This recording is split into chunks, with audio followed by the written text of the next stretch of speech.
Mata kolo malani sawawatina nama taichisu aurai ratuna nano gumarawodeye.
I was invited to do some filming in the northern regions of Fiji by Jody Lee and Aubrey Whippy, two very passionate people with a goal to get the beautiful northern islands of Fiji better known to all. And of course, when offered this opportunity, I jumped at it without too much hesitation. In preparation, I asked a few of my friends what they know of Fiji. I quickly realised by their responses that they, in the main, spoke only of Viti Levu, where Suva, the Fijian capital, lies, Nadi, the airport, and the Coral Coast, where there is an abundance of 4- and 5-star resorts. Now, Jody and I worked on cruise ships some 30 years ago, and we visited places such as the Savusavu group of islands, Dravuni Island, and the party island of Beachcomber. And they are as popular now as they ever were. So with my 2 video cameras, sound equipment and trusty GoPro, I set off to learn more about the other big island called Vanua Levu, in particular Savusavu, which is about 230 kilometres northeast of Nadi. We also wanted to share with you a little information about 2 other magnificent islands in this idyllic part of the Pacific archipelago, Namena Island and Tavuni. Now, the purpose of this trip is to show how affordable the northern region of Fiji is for tourists. So we stayed in 3-star accommodation and lived like the locals. After landing at Nadi Airport, we casually made our way over to the domestic terminal and grabbed the connecting flight to Lambasa on the northern side of Vanua Levu, which is approximately 245 kilometres and a leisurely 45-minute flying time. There are direct flights to Savusavu. However, by doing the flight to Lambasa, it opens up the opportunity to explore the lush and beautiful paradise traversing the mountainous region, which enhances the travel experience. On arrival into Lambasa, we were collected by taxi and travelled the 82 kilometres and paid the approximate 65 Australian dollars for the 1-hour experience. Misambula and welcome to Savusavu, the hidden paradise of Fiji. Known as the Hidden Paradise, Savusavu has a variety of accommodation from the world-famous Jean-Michel Cousteau's Resort and Namali Fiji Resort and Spa, which is owned by Tony Robbins. Now remember, our goal was to stay in 3- to 4-star accommodation. So for our stay, we opted at the beautifully appointed Daku Resort. Now this is no ordinary 3-star resort, and as you can see, the lush setting has comfortable bures and villas overlooking the bay, and it's a leisurely 25-minute stroll into the town centre. We wanted to get a feel for Savusavu, and it was suggested that we start off at the Copra Shed, which is a wooden building with its own wharf, which was once used for loading copra from the coconut plantations onto the boats to Suva. It's home to 2 restaurants with a shared kitchen. The captain's table for the more formal one with views across to the harbour to Nawi Island, and the Captain's Cafe, which is a less formal setup but still has some great views. We ate at the Savusavu Yacht Club at the Copra Shed, where we enjoyed the sounds of the local band whilst overlooking all of the yachts in the harbour.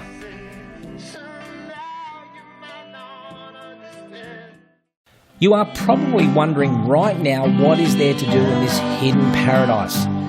Well, after a wonderful welcome last night, drinking maybe a little bit too much kava and listening to these staff play some tunes, we visited the Botanical Gardens. Now, this turned out to be a wonderful 2 hours of slow walking through well-maintained pathways, offering a huge variety of palms, plants and beautiful coloured flowers to see. There are great views from the top too. I would suggest that you book a little early or even book ahead, and do try to get there about 10 a.m. You will save some money and you may even get a guided tour. Next were the hot springs. Now, there are several groups of hot springs in Savusavu town. Many springs are lying along the beach, but quite a few of them are located just below the high tide, so their steam is only seen at low tide. One group of the hot springs is located just 5 minutes from town. There is a hot stream leaving this group and flowing towards the sea, and in the past it was a place for Fijians to bathe. The water in the springs is not just hot, it's boiling. The temperature of water is often at 100 degrees Celsius, and geophysical analysis shows that deeper water temperature in some of the springs is 170 degrees Celsius. In the past, it was a place for the locals to cook their meals, and as you can see, the hot springs are still being used that same way. So many people say cook their food on the boiling hot spring. As you can see right over there, there's one example. The farmers' markets is a true local experience. You will meet wonderful people, see the fresh produce, and have a sip of the excellent boo juice, which is coconut nut water, made out of the freshly hatched coconut. There you can also see what yagona looks like. Kava is made from the fermented roots of this plant, which are also sold at the markets. To top off the day, we snorkeled at Split Rock. Now, Split Rock is only 200 metres offshore. It's a large coral head and it's named for the distinctive split down one side. We wanted to fill in as much as we could in one day, and leaving this just before sunset probably wasn't the best idea, as the sun didn't highlight the underwater surrounds to our expectation. At the bottom of Split Rock you can see purple gorgonian fans and pale yellow soft corals. There is a glorious abundance of orange and purple antheas and golden damsels near the surface. A little deeper, parrotfish can be seen nibbling away at the coral. Split Rock is one of those most colourful sights of the bay. The top of the coral head is only 3 foot deep and the base is about 30 foot deep.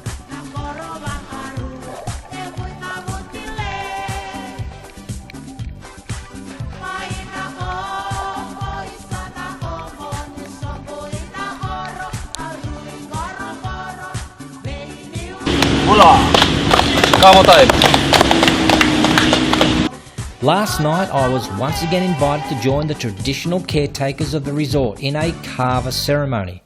So I want to take this time to tell you a little bit about the taste of paradise. Seriously, the taste. Have I mentioned the taste of kava? Now, some of my old cruising buddies know a fair bit about this acquired taste, but for those of you who don't, be warned. If you ever visit Fiji, you will at some stage be invited to take part. Now, once you take a sip, or in my case, a scull, you'll get this tingling sensation and numbness on your tongue. Kava is a mild narcotic and it certainly does relax you.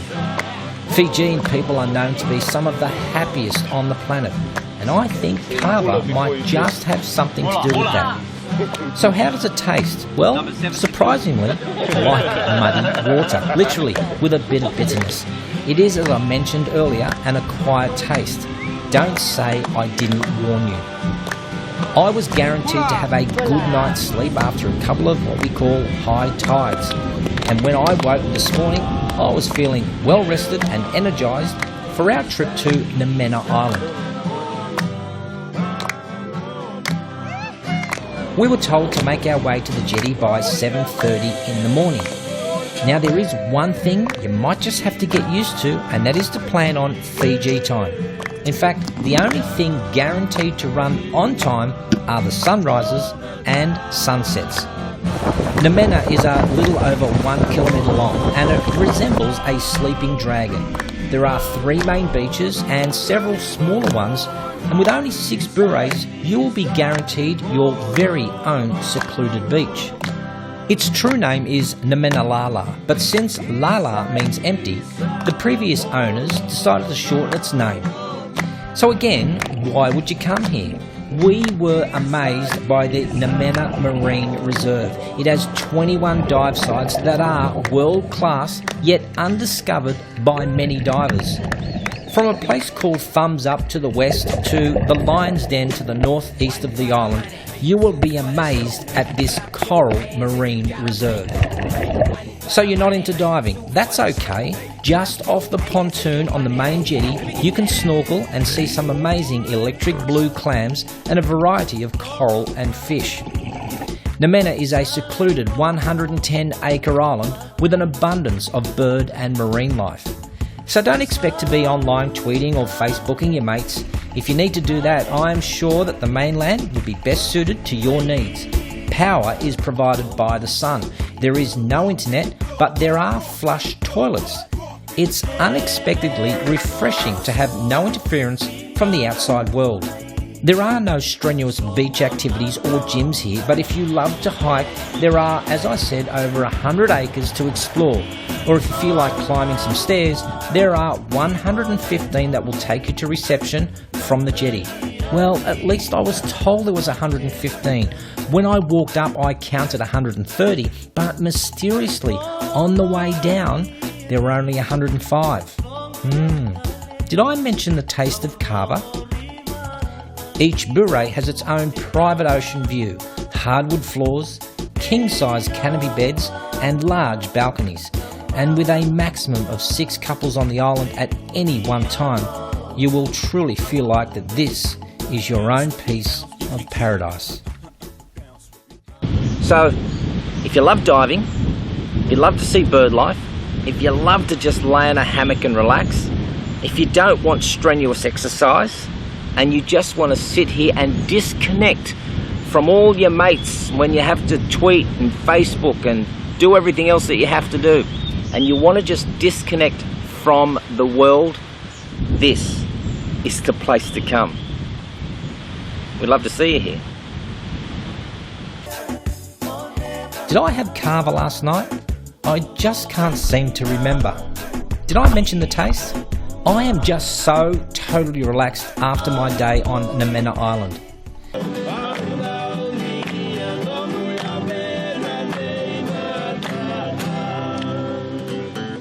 Our next amazing trip was to the garden island of Taveuni, and our intrepid host Aubrey told us that our accommodation will be at his aunt's village at Walangi. But of course, he had more in store for us than meets the eye. Now, because we said that we wanted to travel like the locals do, we hopped on a bus from the town centre and headed out on the 80-kilometre ride along the Hibiscus Highway for the 1.5-hour journey to beautiful Buka Bay and Natuvu Landing.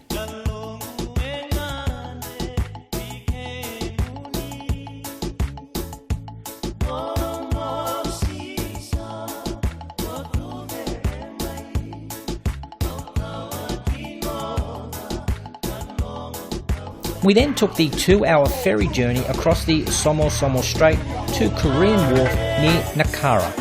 The bus and ferry trip only set us back around $20 Australian per person. Along the way to the village, we checked out a couple of 3-star accommodation spots that looked like somewhere that you could stay and just soak in the atmosphere.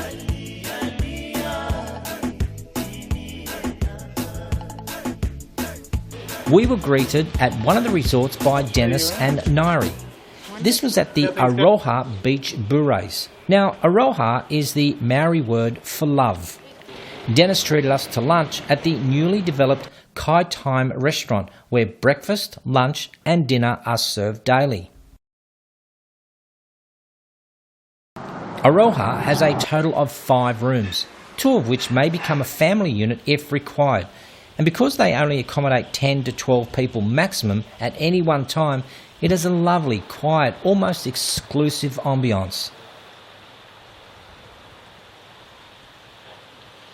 Listen to one of the staff as he tells us about the nearby attractions. Hola! How are you? I'm fine. Okay. So I'm standing here looking up at the telecommunication tower up at Devil Peak. That's where the Tangimodia flower is, a rare flower that only grows in Taveuni, only blooms in Taveuni. It's about an hour drive on very rocky road, very bad road. Takes a 4-wheel drive to drive up there, and we got a newfound lake too there, which is called Selamo Lake. The flowers is blooming now at the time now at Christmas time. It's a very beautiful flower. The island boasts several beautiful waterfalls that cascade down steep cliffs into the ocean, which is an amazing sight. I have to, at this stage of the very short doco, mention Tomasi. Now, Tomasi featured early in the film as a happy and fun-loving character. Everyone talks about their own personal guide, but when you get a guide that all the locals know and love, then you have hit the Fijian jackpot.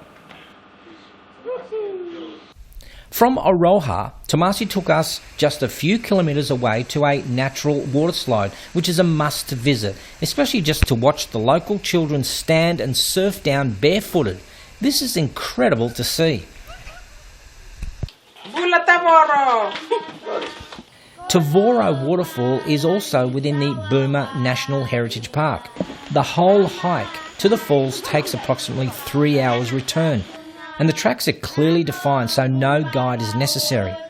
The first waterfall is an easy 10-minute flat walk. This is the most photographed and the most famous of all the waterfalls in Taveuni. As we were pushed for time, we decided to do only the first waterfall, called the Lower Boomer Falls. It is easily the most popular as it allows swimming. The local children sang for us and blessed their little cotton socks. I used their voices as the opening theme song for this video.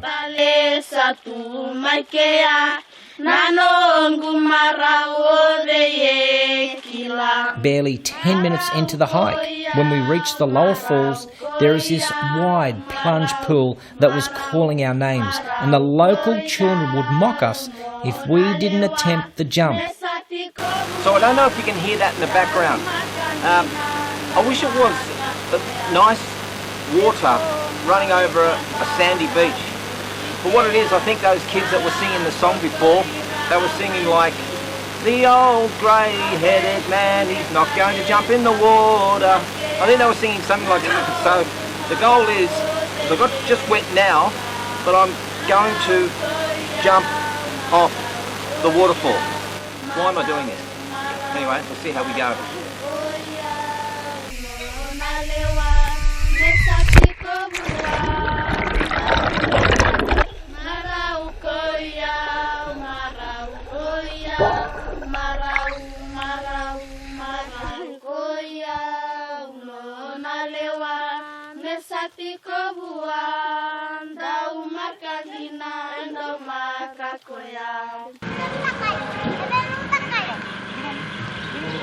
Before long, it was time that we headed back to Walangi village, and the first thing that came to my mind was kava. Now, did I mention the taste? I got invited back to a village in Taveuni. Is that how you say it? Walangi.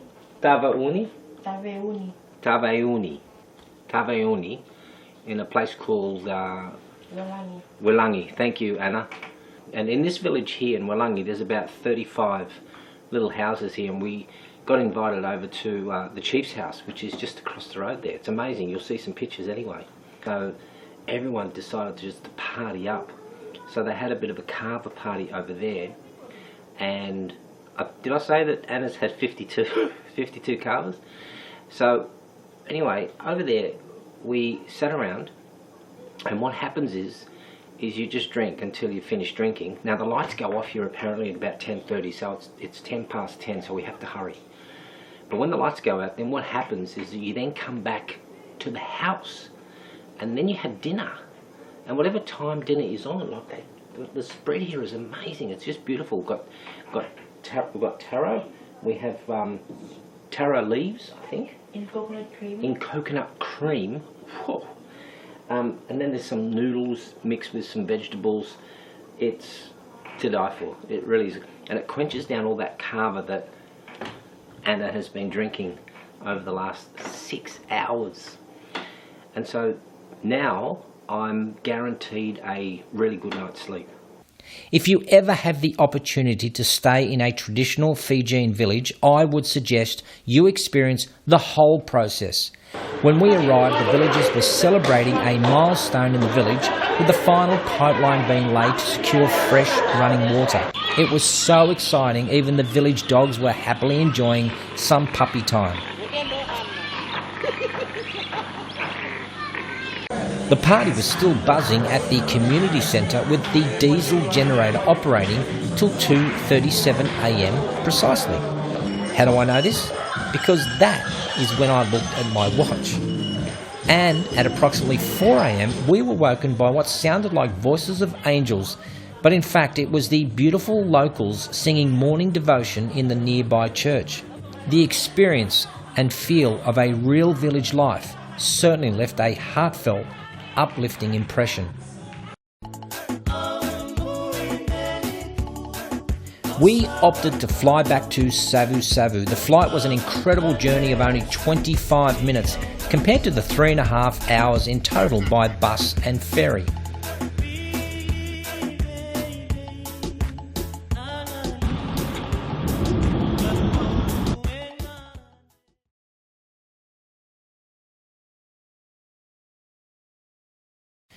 Our final destination was to visit the owners of Korosan Resort and Rainforest Spa. This truly immerses you in a genuine Fijian experience that is nirvana to the core. This 160-acre sanctuary was born of a nature's lover's dream. Patsy and Jack are those who dreamed of building this magnificent hideaway resort and spa. And since a picture tells 1,000 words, I'll just let you watch with wonderment at this beautiful destination.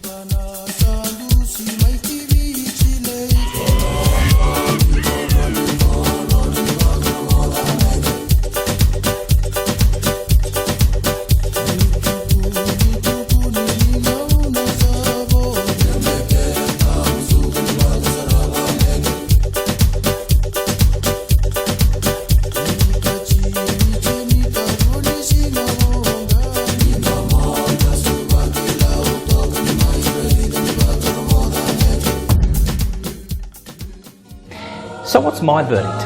Well, having travelled to Fiji well over 60 times, I was surprised that this wasn't on the travel agent's mind when I asked where I could stay that has beautiful 3-star accommodation with 5-star service and facilities. The northern islands of Fiji are definitely something to put on your travel bucket list if you want to experience the real feel of Fiji, the friendly culture and all that Fiji is known for.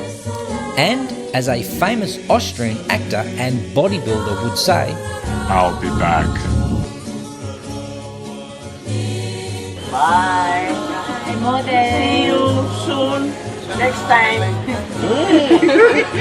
time.